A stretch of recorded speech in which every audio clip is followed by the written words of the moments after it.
Here's what comes in the box with your 3500 ActiveCare Console. 6 AA alkaline batteries, a mounting bracket and screws,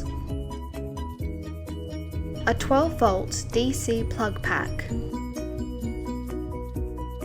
the console antenna,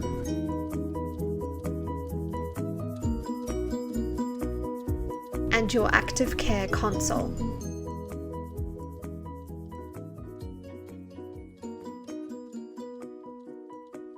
This is how to set up your 3500 ActiveCare Console.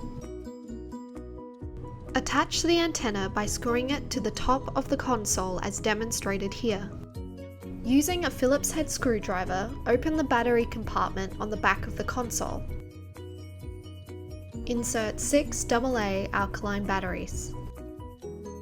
Please note that the batteries are only intended to be a backup source of power for the console. We recommend you use the supplied plug pack as your primary source of power. When the unit has power, the power LED on the front of the console will be illuminated.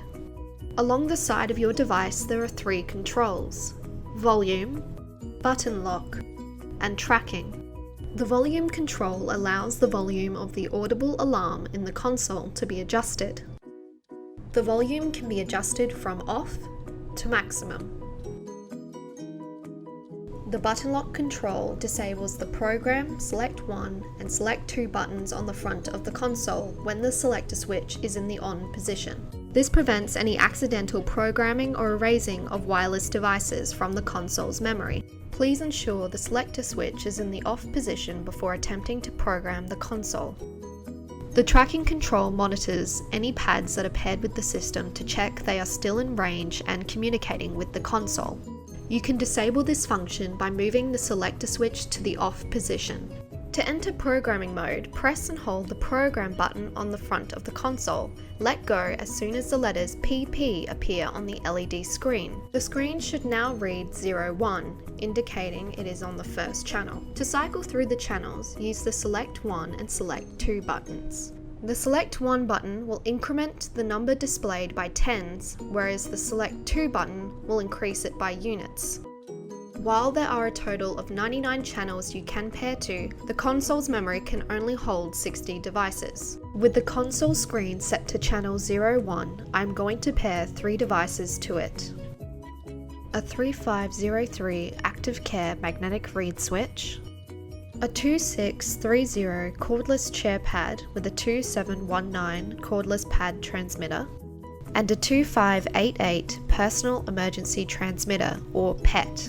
To pair the reed switch with the console, pull apart the magnetic bar from the sensor. The sensor/door LED is illuminated to indicate that a product categorized as sensor/door has been paired to this channel.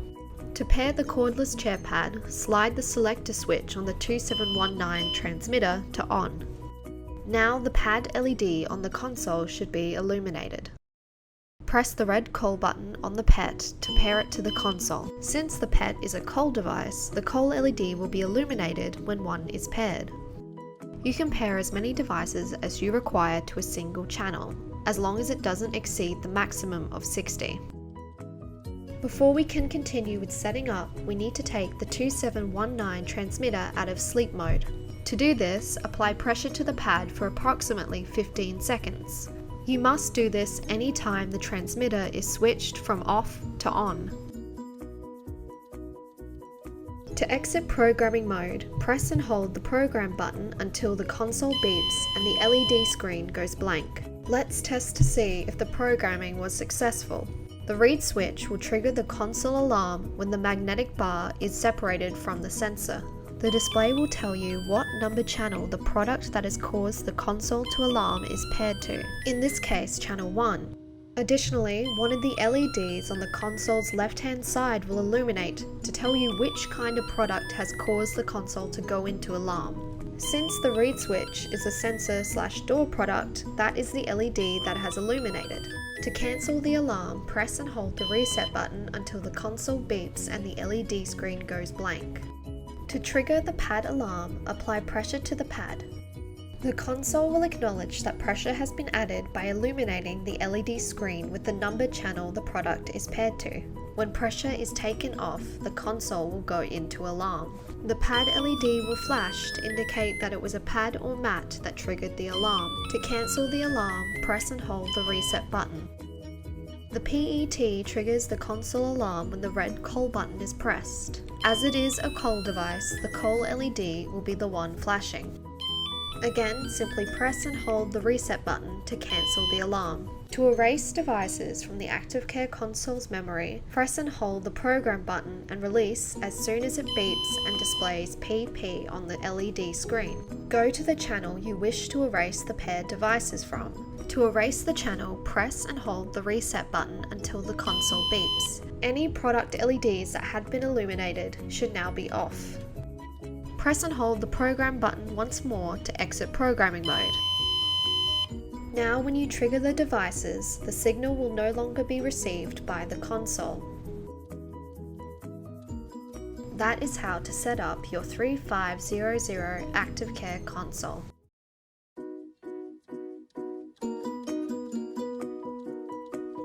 Let's explore the features of your 3500 ActiveCare Console. Let's first look at how to use the pause setting. The pause feature allows a caregiver to pause the console for a selected interval. This allows patients to be attended to or removed from their beds without triggering an alarm on the console. This feature only applies to pad transmitters. If a call button is pressed, it will override the pause feature.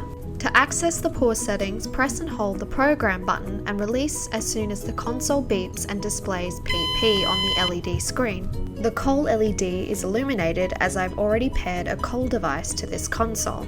To learn how to pair devices to your ActiveCare Console, please refer to our previous video. You can cycle through the different settings of the console by pressing the program button. The pause function is represented by the letter P.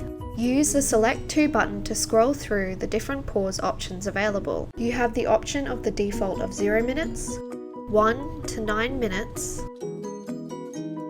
PA means the console will be paused for 20 minutes, B for 40 minutes, C for 60 minutes, D for 80 minutes, E for 100 minutes, and F for 120 minutes. For now, we're going to keep the pause setting at 0 minutes.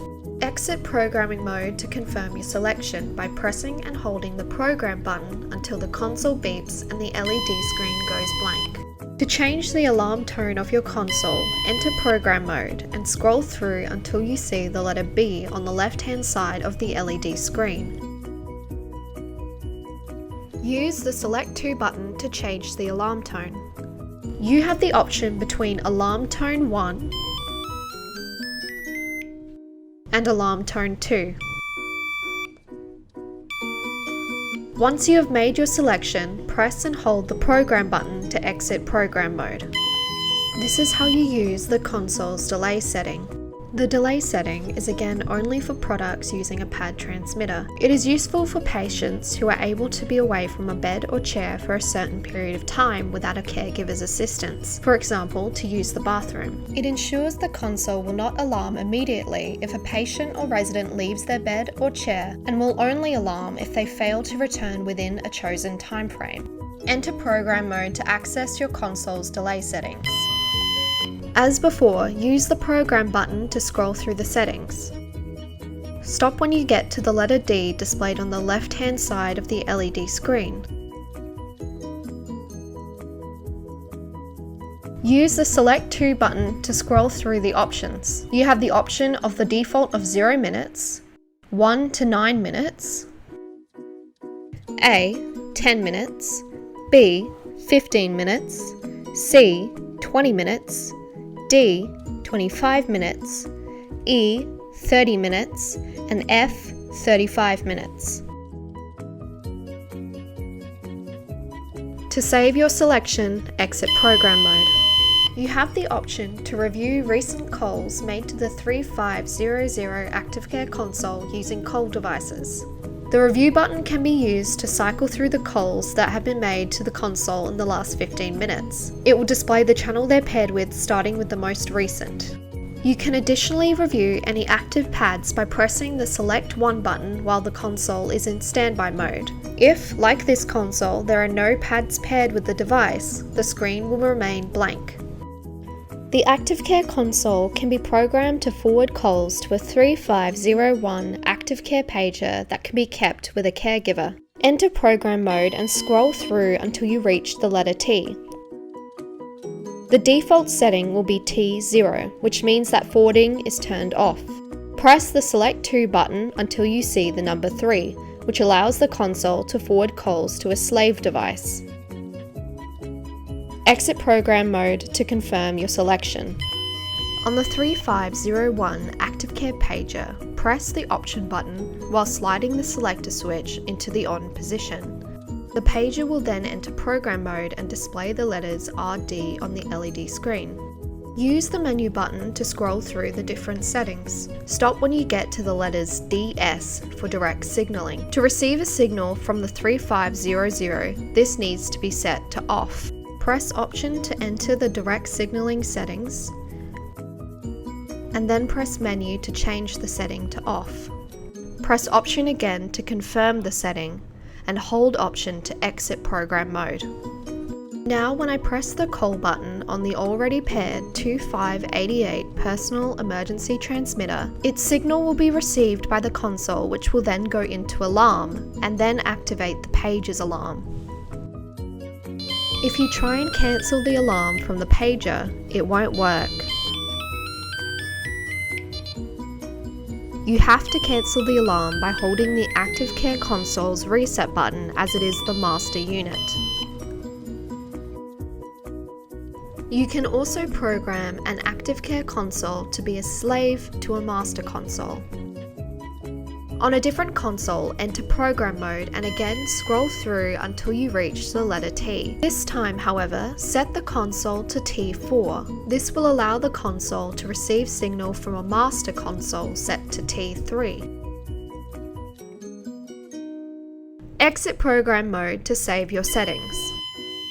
Now when the master console receives a signal from the PET, both the pager and the slave console will go into alarm. You still won't be able to cancel the alarm from any device but the master console.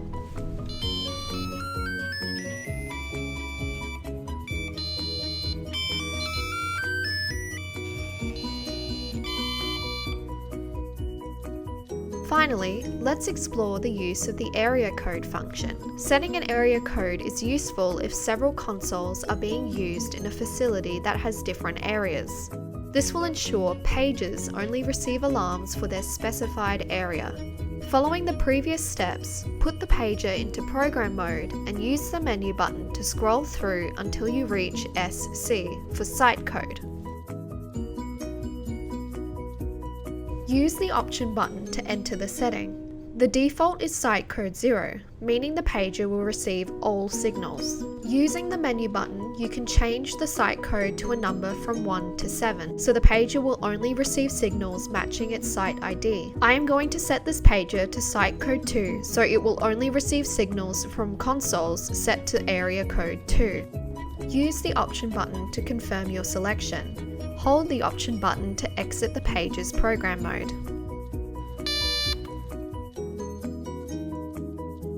To change the console's area code, enter program mode and scroll through until you get to the letter A. Use the Select 2 button to change the console from the default of 0. You have an option of an area from 1 to 7. I am going to set the console to area 1. Exit program mode on the console to confirm your selection. Here we have our console set to area 1 and our pager set to area 2. Now when you press the PET and trigger the console alarm, the pager will remain in standby as it only receives signals from consoles set to area 2. Those are the features of your 3500 ActiveCare Console.